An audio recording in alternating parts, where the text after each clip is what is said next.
अस्सलाम वालेकुम बच्चों, वेलकम बैक। आज का जो टॉपिक है वो चैप्टर नंबर 15 से गैस लॉज। गैस लॉज की एक विजुअल रिप्रेजेंटेशन बच्चों आपके सामने आपकी स्क्रीन पर आ रही है। एक सिरिंज और एक बलून हमने लिया है और उस सिरिंज को आगे से एयर टाइट कर दिया है और हम देख रहे हैं कि जैसे ही हम प्रेशर इंक्रीज कर रहे हैं तो जो बलून का वॉल्यूम है वो डिक्रीज हो रहा है और जैसे ही प्रेशर डिक्रीज किया जाता है तो वॉल्यूम बलून का इंक्रीज हो जाता है। Gases have no fixed volume and shape, and their volume at the same mass can be altered by changing the pressure। यानी गैस लॉ हमें कहता है कि गैसेस की कोई फिक्स वॉल्यूम और शेप नहीं होता, उसके जो वॉल्यूम है सेम मास पर ऑल्टर्ड किया जा सकता है, यानी चेंज किया जा सकता है, कम ज़्यादा किया जा सकता है अगर हम प्रेशर और टेम्परेचर को चेंज कर दें। ठीक है, गैस को अगर हमें डिफाइन करना है, एक्सप्रेस करना है, तो we can take help from we can take help from 4 variables, that is pressure, volume, mass and temperature. और अगर हम इनके दरमियान का रिलेशनशिप डिफाइन करें तो दो के दरमियान का अगर रिलेशनशिप मालूम करना है तो जो दो वेरिएबल्स रह जाएंगे उन वेरिएबल्स को हमें क्या करना पड़ेगा, कांस्टेंट करना पड़ेगा। गैस लॉज में जो सबसे पहला लॉ है जो हम डिस्कस करने वाले हैं वो है बॉयल्स लॉ। जल्दी जल्दी रिकॉल कर लो, किसको पता है बॉयल्स लॉ क्या होता है? अगर इसकी स्टेटमेंट याद है तो इसकी स्टेटमेंट कुछ इस तरीके से डिफाइन थी। Volume of given mass of a gas is inversely proportional to the pressure provided the temperature and the number of moles of a gas remains constant। यानी सिंपल सा लॉ है, वो आपसे कह रहा है कि अगर आप वॉल्यूम और प्रेशर का एक रिलेशन डेवलप करेंगे, अगर इसकी मैथमेटिकल एक्सप्रेशन फाइंड आउट करें तो जो मैथमेटिकल एक्सप्रेशन है कि जो वॉल्यूम है किसी भी गैस का वो इन्वर्सली प्रोपोर्शनल होता है प्रेशर के, right, while temperature and number of moles kept constant. यानी हमें क्या रखना पड़ेगा, उनको कांस्टेंट रखना पड़ेगा। अच्छा बच्चों, क्या करना है, अगर प्रोपोर्शनलिटी का साइन हटाएंगे तो इक्वल का साइन लगाएंगे और इक्वल का साइन लगाते तो हमें कांस्टेंट प्लेस करना पड़ता है और यहाँ पर हम कांस्टेंट कंसिडर कर रहे हैं K constant, where K is constant of proportionality।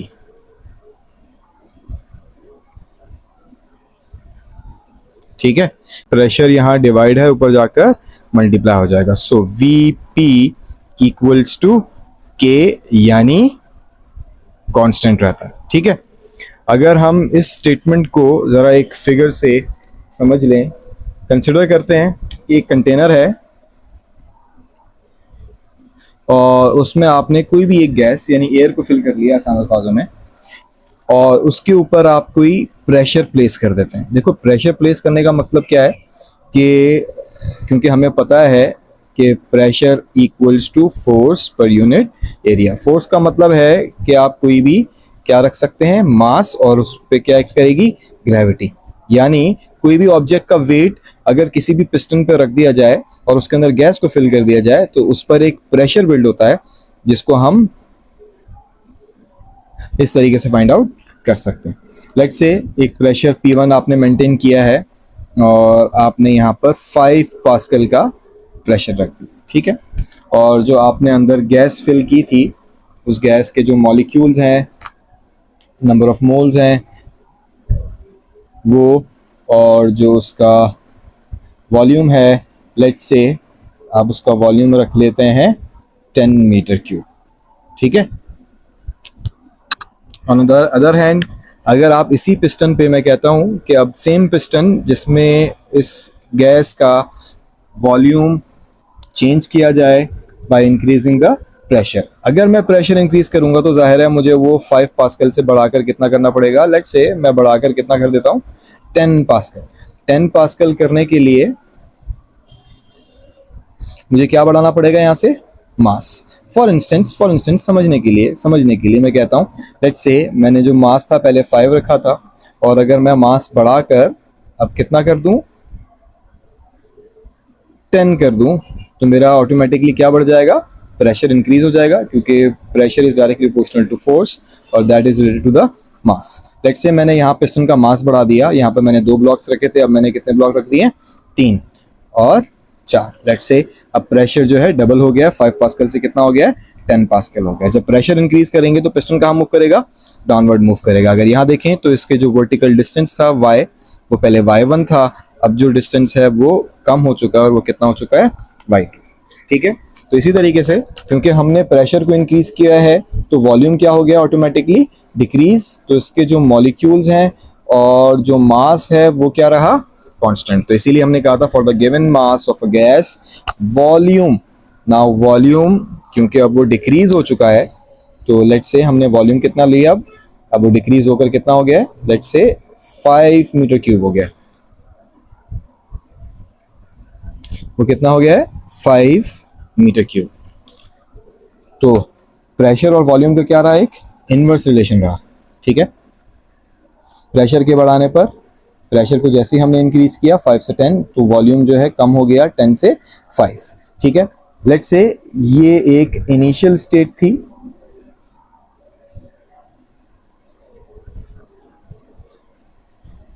और ये एक फाइनल स्टेट है। अगर हम इन दो स्टेट्स को मैथमेटिकली कंसिडर कर लें, तो जो हमारी इनिशियल स्टेट है, क्योंकि वॉल्यूम और प्रेशर का जो प्रोडक्ट है वो हमेशा क्या रहना चाहिए, कांस्टेंट, तो जो इनिशियल स्टेट होगी वो हमेशा फाइनल स्टेट के बराबर रहने वाली है। ठीक है, फॉर दिस अगर मैं इनिशियल स्टेट देखूं तो यहाँ पर एक प्रेशर था वो P1 था और वॉल्यूम क्या था, V1। सिमिलरली यहाँ पर जो प्रेशर है वो P2 है और जो वॉल्यूम है वो क्या है, V2। सो अगर यहाँ देखें mathematically it will become P1 V1 is equals to P2 V2, यानी जो प्रोडक्ट है अगर देखें तो यहाँ पर प्रेशर कितना था, 5 पास्कल, और वॉल्यूम कितना था, 10 मीटर क्यूब। तो अगर इसको मल्टीप्लाई किया जाए तो जो प्रेशर है वो वॉल्यूम से मल्टीप्लाई होगा, P1 V1 that will become 5 into 10, that will become 50 pascal metre cube. ठीक है, सिमिलरली अगर हम यहाँ देखें that is P2 V2 will be equals to now it will become 10 times 5 that will equals to 50 pascal metre cube. तो यानी देखा जाए तो दोनों तरफ यानी इनिशियल और final the product of pressure and volume remains constant. और अगर हम इसकी ग्राफिकल रिप्रेजेंटेशन करें,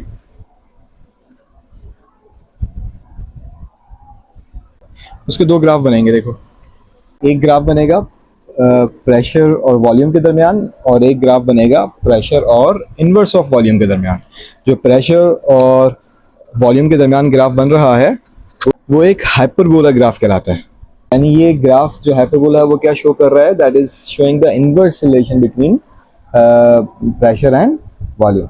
यानी आप जब प्रेशर को इंक्रीज करेंगे P1 से P2 तो वॉल्यूम आपका डिक्रीज हो जाएगा। अच्छा बच्चों, गैस लॉज में चार्ल्स लॉ, ठीक है, अभी हम निकाल चुके हैं पिछले बॉयल्स लॉ में प्रेशर और वॉल्यूम का एक inverse relation while temperature kept constant.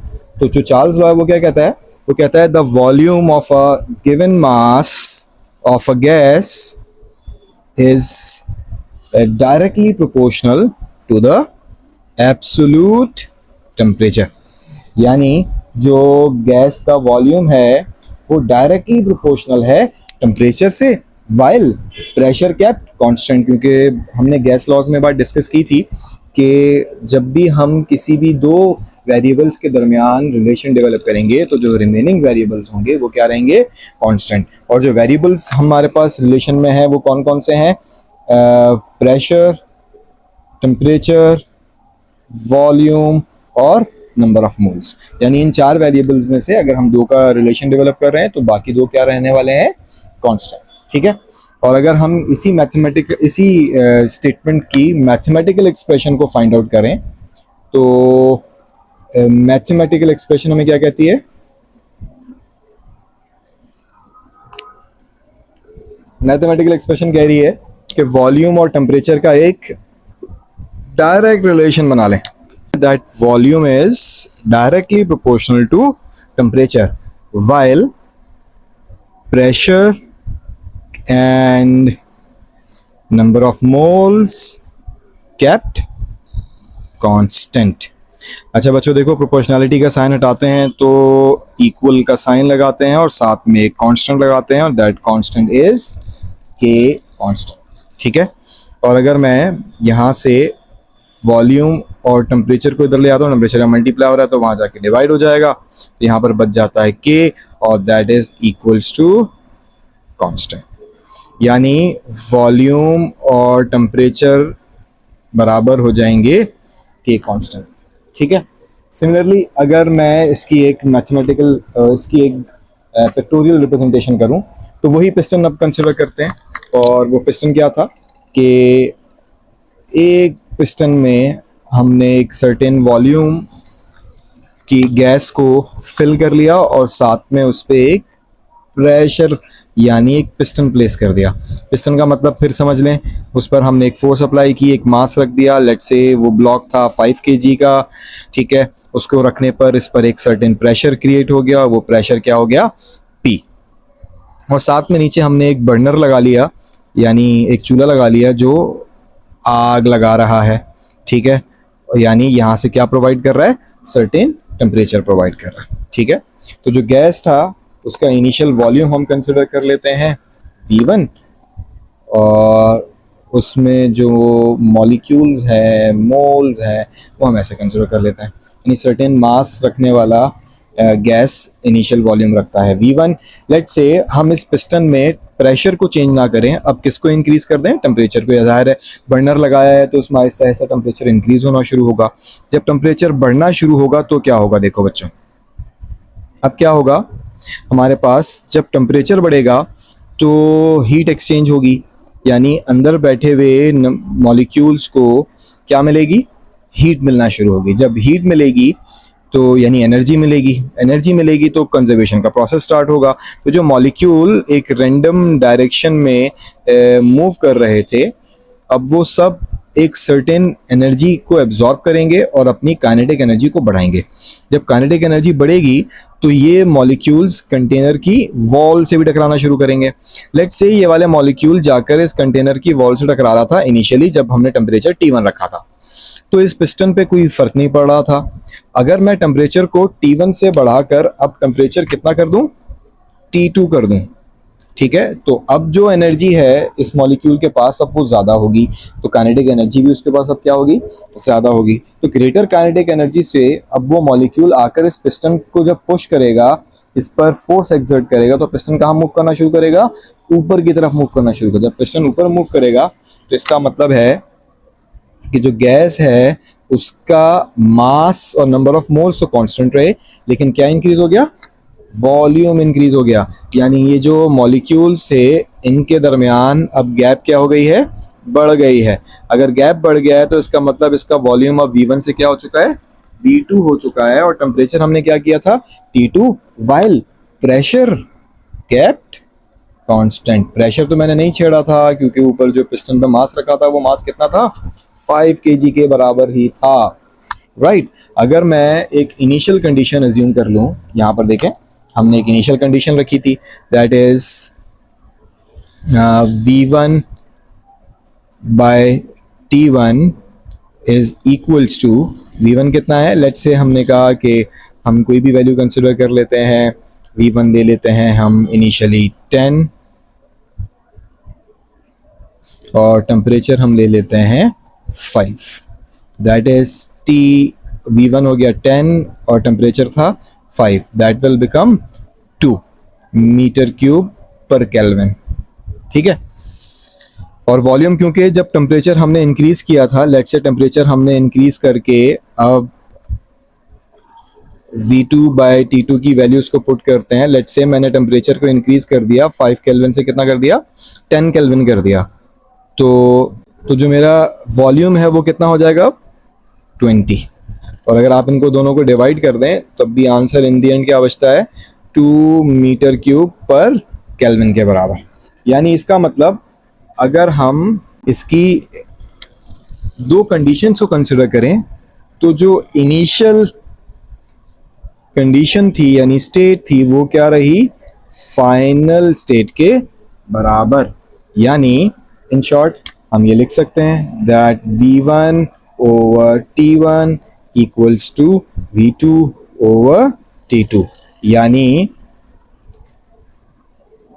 किसी भी वक्त, चाहे वो इनिशियल स्टेट हो, चाहे वो फाइनल स्टेट हो या इन बिटवीन हो, तो जो आपका वॉल्यूम और टेम्परेचर का कोशेंट है वो हमेशा क्या रहेगा, कांस्टेंट रहेगा। यानी इनिशियल और फाइनल स्टेट रिमेन्स कांस्टेंट। और अगर हम इनकी ग्राफिकल रिप्रेजेंटेशन देखें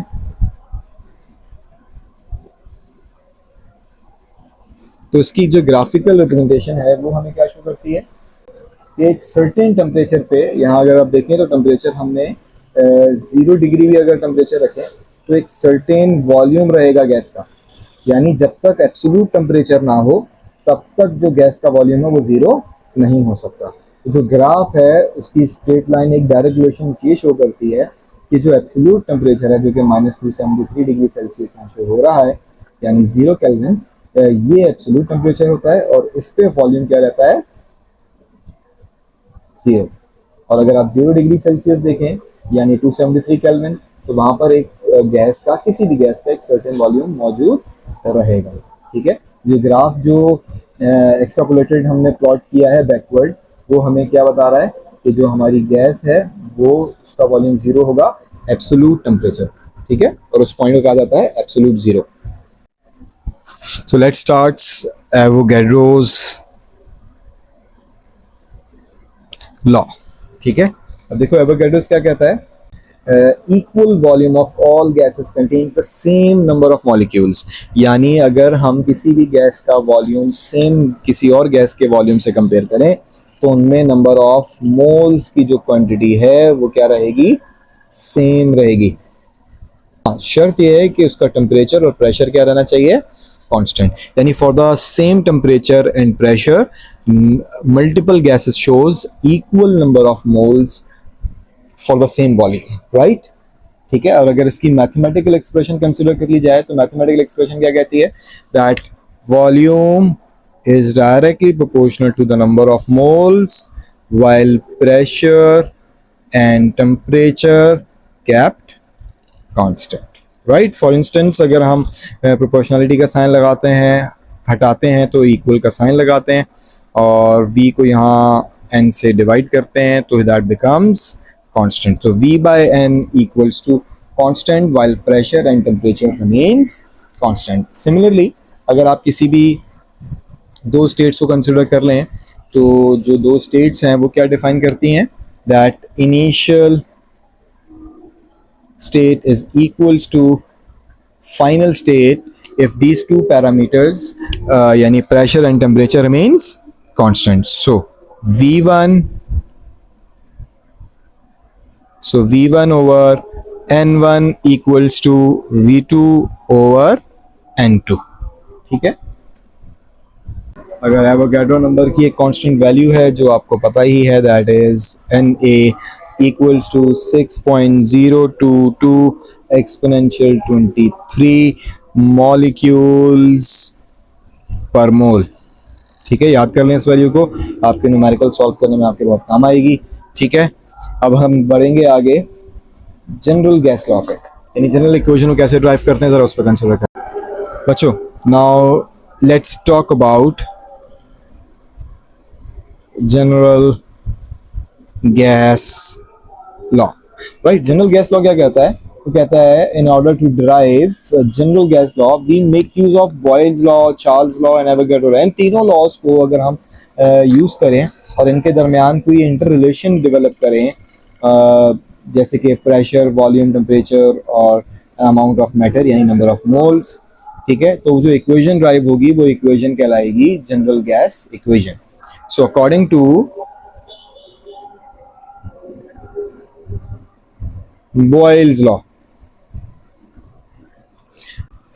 that volume is inversely proportional to pressure.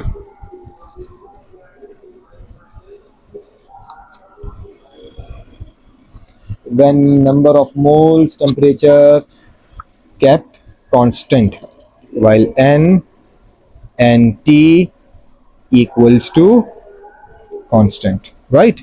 Similarly, अगर मैं बात कर लूँ according to चार्ल्स लॉ, तो चार्ल्स लॉ क्या कह रहा था, याद कर लें, हमने इक्वेशन ड्राइव की थी, that V over V is directly proportional to temperature while number of moles and pressure kept constant, right? Similarly, अभी हमने एवोगैड्रो लॉ भी ड्राइव किया था. सो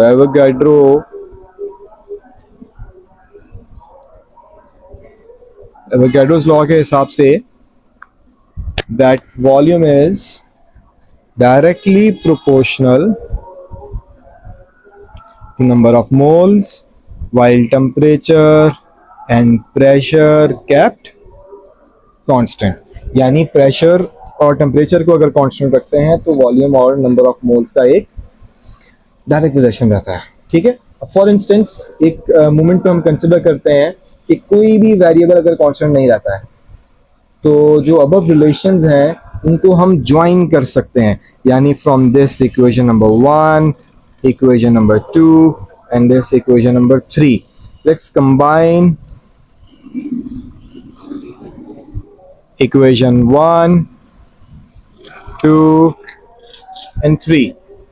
अगर हम तीनों इक्वेशन को कंबाइन कर लेते हैं तो that volume is directly proportional to temperature and number of moles and inversely proportional to pressure, right? अगर हम ये प्रोपोर्शनलिटी का साइन रिमूव करते हैं तो इक्वल का साइन लगाएंगे तो लाजमी हमें क्या लगाना पड़ेगा, एक कांस्टेंट लगाना पड़ेगा, राइट? और यहाँ पर वो कांस्टेंट रहता है R, जिसको जनरल गैस कांस्टेंट कहा जाता है. ठीक है.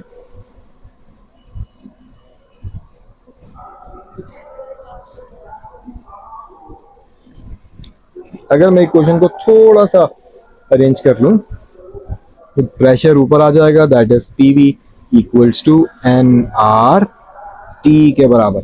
ये इक्वेशन आपने बहुत देखी होगी अपने बचपन से, जब भी जनरल गैस इक्वेशन बनाई थी. और R की एक कांस्टेंट वैल्यू होती है 8.314 joules per mole kelvin, right? Work example 15.2 on page number 7. Page number 7 पे ये वर्क एग्जाम्पल गिवन है, जरा बुक खोल लीजिएगा, स्क्रीन पर आपको दिख रहा होगा. क्वेश्चन है a cylinder contains 0.80 decimetre cube of nitrogen gas. यानी जो वॉल्यूम है वो हमें गिवन है. डेटा बना लेते हैं. ठीक है. डेटा में हमें गिवन है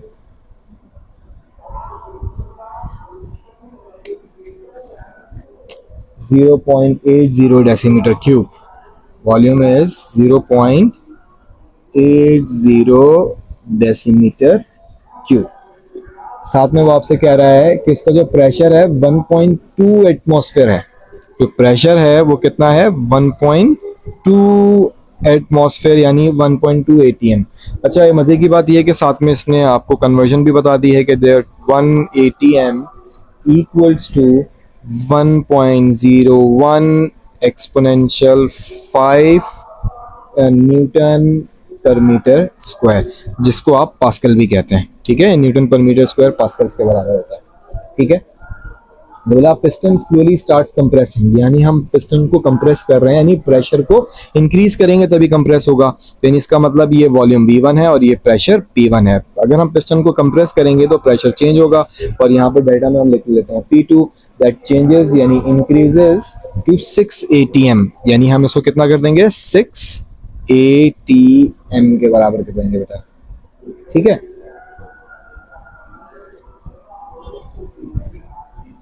The temperature of the gas remains constant, temperature gas का कांस्टेंट है। कैलकुलेट द फाइनल वॉल्यूम, यानी V2 आपको फाइंड आउट करके देना है। देखो अब प्रेशर यानी टेम्परेचर को कांस्टेंट रखा है, तो इसका क्या मतलब रहा कि हमें क्या मालूम करना है। देखो टेम्परेचर कांस्टेंट है, इसका मतलब जो है ये बॉयल्स लॉ है, तो बॉयल्स लॉ की कंडीशन यानी फॉर्मूला हमने ड्राइव किया था, और वो फॉर्मूला था that P1 V1 equals to P2 V2। तो फॉर्मूला हम क्या कंसिडर करेंगे, यहाँ से जो यूज करने वाले हैं वो क्या है। देखो हमें V2 फाइंड आउट करना है, तो V2 equals to P1 V1 bye P2 के बराबर, ठीक है। अच्छा देखो दो चीजें हैं, या तो हम स्टैंडर्ड वैल्यूज में लेकर आ सकते हैं इसको। अगर वैल्यूज यहाँ पुट कर दें तो pressure P1 is 1.2 multiplied by V1 is 0.80, और अगर यहाँ देखें तो दैट इज 6 ATM, और इसको सॉल्व करते हैं तो that V2 becomes 0.16 decimetre cube. यानी आप क्या समझे इस बात से कि प्रेशर और वॉल्यूम का एक इनवर्स रिलेशन है, ठीक है। हमने जब प्रेशर को 1.2 से 6 ATM किया, जो वॉल्यूम है 0.8 से कम होकर कितना हो गया बेटे, 0.16, यानी वॉल्यूम क्या हो गया, कम हो गया, ठीक है। तो आप रिजल्ट लिख सकते हैं the volume of a gas reduce to, ठीक है, आप रिजल्ट लिख सकते हैं that volume of a gas is reduce to 0.16 decimetre cube. अच्छा दूसरा तरीका क्या होता, आप इसको स्टैंडर्ड में कन्वर्ट करते, स्टैंडर्ड वैल्यूज में लेकर आते, अगर आपको डेसीमीटर क्यूब में नहीं चाहिए थी वैल्यू तो, ठीक है। अभी आपके पास ATM क्योंकि प्रेशर डिवीजन में है, तो आप दोनों वैल्यूज यहाँ पर अगर मल्टीप्लाई कर भी देते, 1.01 exponential 5 divided by 1.01 exponential 5 conversion कर भी लेते तो ये वैल्यू कैंसिल आउट हो जाती, इसीलिए मैंने यहाँ पर ये वैल्यू से कन्वर्ट नहीं किया। और वॉल्यूम क्योंकि मेरे पास डेसीमीटर क्यूब में था, तो मैंने डेसीमीटर क्यूब में उसको निकाल के दे दिया, और that will become 0.16 decimetre cube. अगर दोनों वैल्यूज को डिवाइड कर दे तो पता चल जाएगा that is 1/5। 0.80 divide by 0.16 that will become 1/5, यानी 1/5 इसका वैल्यू आएगी, यानी जो आपका वॉल्यूम है वो रिड्यूस होगा 1/5 ऑफ द ओरिजिनल वॉल्यूम, ठीक है। ठीक है बच्चों, तो आज का लेक्चर यहीं तक कंसिडर करते हैं, और इंशाल्लाह मिलेंगे कल के लेक्चर में। अगर कोई प्रॉब्लम, कोई बात समझ ना आ रही हो, कमेंट सेक्शन में ज़रूर बताइएगा।